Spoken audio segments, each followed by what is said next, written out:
La douleur de l'injustice, le poids de la diffamation. Vous êtes-vous déjà senti emprisonné par des calomnies?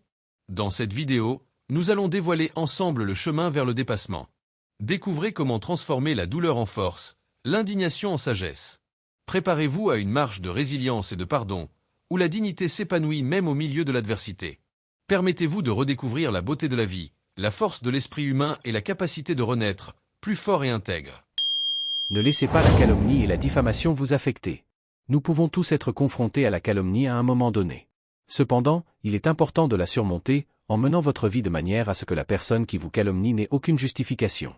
Ne vous laissez pas abattre par le calomniateur. Exercez le pardon et vivez de manière à ce que cela soit évident. Préparez-vous à une histoire émouvante d'Apollo, qui illustrera comment la vérité et le pardon peuvent triompher de la calomnie. Dans une entreprise agitée, où le rythme effréné du travail de la vie moderne dicte le comportement des gens, vivait Rachel, une jeune avocate dévouée et aux principes solides.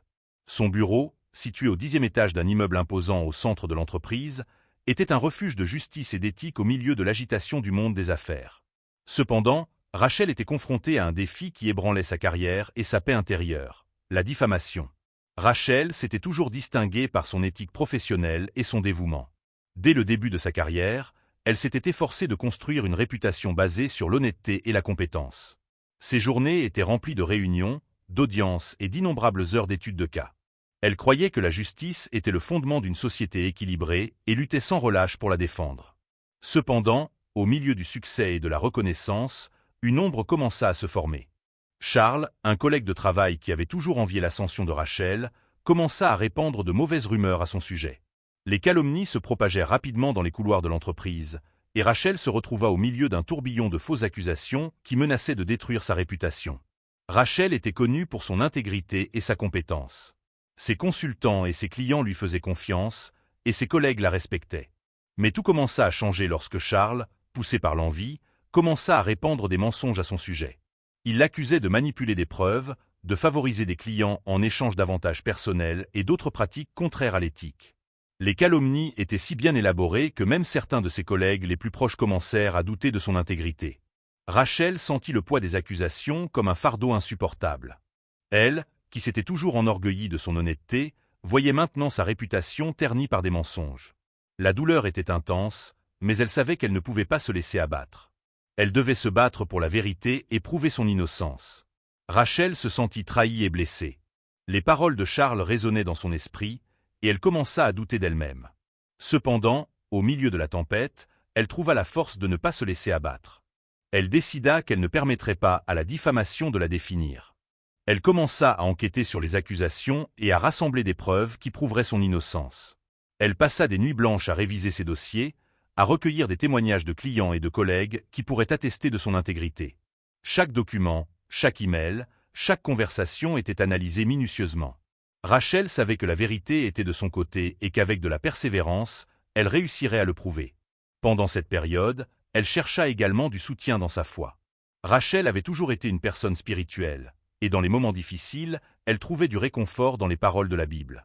Elle se souvenait des histoires de dépassement et de pardon, et cela lui donnait la force nécessaire pour continuer à se battre.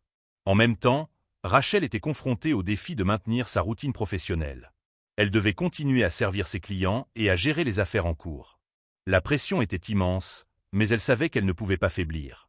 Sa détermination était visible pour tous, et beaucoup de ses collègues commencèrent à se rendre compte que les accusations n'avaient aucun sens. Lors d'une réunion tendue avec ses collègues et la direction de l'entreprise au bureau, Rachel présenta ses preuves avec calme et détermination. Charles, confiant dans ses mensonges, ne s'attendait pas à la quantité de preuves que Rachel avait rassemblées. La vérité éclata, et Charles fut exposé comme le calomniateur qu'il était. Le groupe de directeurs et de collègues, impressionné par l'intégrité de Rachel, décida non seulement de la maintenir dans l'entreprise, mais aussi de la promouvoir à un poste de direction pour la sobriété de ses actions. La réunion fut un moment décisif. Rachel présenta des documents, des emails et des témoignages qui prouvaient son innocence. Chaque mot était prononcé avec fermeté et conviction. Charles, de son côté, tentait désespérément de se défendre, mais ses mensonges ne résistaient pas au poids des preuves. Les directeurs de l'entreprise furent impressionnés par le courage et l'intégrité de Rachel. Ils reconnurent qu'elle avait non seulement prouvé son innocence, mais qu'elle avait également démontré une force de caractère admirable. La décision de la promouvoir fut unanime.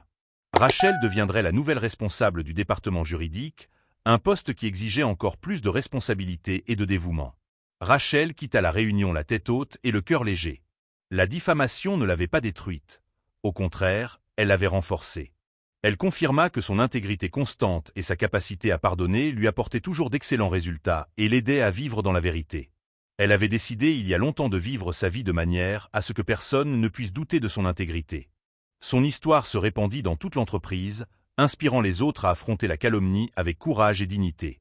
Rachel savait que le chemin à parcourir ne serait pas facile. La promotion apporterait de nouveaux défis et responsabilités.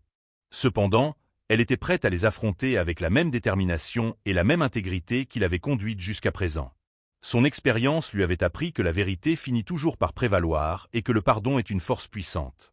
Elle apprit également l'importance de maintenir sa foi dans les moments difficiles.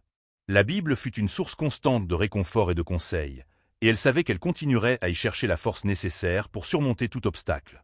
Rachel devint un exemple pour tous dans l'entreprise. Son histoire de dépassement et d'intégrité inspira de nombreuses personnes à suivre ses traces. Elle montra que, même face à la diffamation et à l'injustice, il est possible de conserver sa dignité et d'en ressortir plus fort. À suivre avec Tite. Découvrez comment la parole de Dieu fonde cette histoire inspirante et comment vous aussi pouvez surmonter la diffamation avec intégrité, foi et pardon. La calomnie est une arme puissante qui peut détruire des réputations et des relations.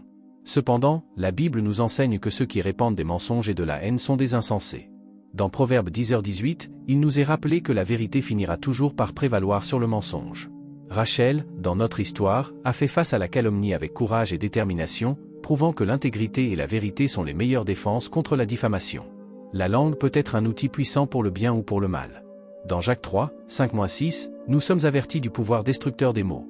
La calomnie peut incendier des vies et des relations, causant des dommages irréparables. Cependant, nous avons aussi le pouvoir d'utiliser nos paroles pour construire et guérir. Rachel a choisi de pardonner et d'aller de l'avant, montrant que la vérité et l'amour peuvent vaincre le mal. Le pardon est l'un des piliers de l'enseignement chrétien. Dans Éphésiens 4h32, nous sommes encouragés à nous pardonner mutuellement, tout comme Dieu nous a pardonnés en Christ. Rachel, en pardonnant à Charles, a montré que le pardon n'est pas un signe de faiblesse, mais de force et de maturité. En choisissant la voie du pardon, elle a trouvé la paix et la force nécessaires pour aller de l'avant. Réfléchissez à la manière dont vous pouvez appliquer ces enseignements dans votre vie et partagez vos expériences dans les commentaires.